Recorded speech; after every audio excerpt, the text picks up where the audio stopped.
دوستان یه نکته من تو این تعمیر نیم موتور براتون بگم. یه دونه پراز 2 ماه پیش اومد، پسره اینجا گردنشو تبر نمیزد. الان کلیپو داری میبینی، دقیقاً با خودت و داداشتم. آره نگاه کن، من وقتی که پراز نیم موتور تعمیر میکنم اما هیچ ربطی به کاسه نمد تایم‌لیبلین نداره. متوجهی؟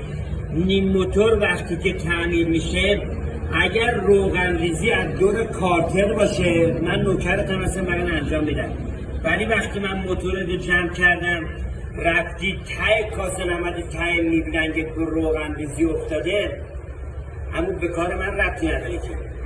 پس نتیجه کسی که میادش اینجا بغض میکنه اما هیچ موقع برای هیچ کس دل نسوزون. حالا تحقیق خواستید بدید عشقه، ولی مشتری از در مغازتون بره که 2 روز دیگه پول بیاره اما نمیاره. به هیچ خدایی نسیه ندید. یا علی مدد.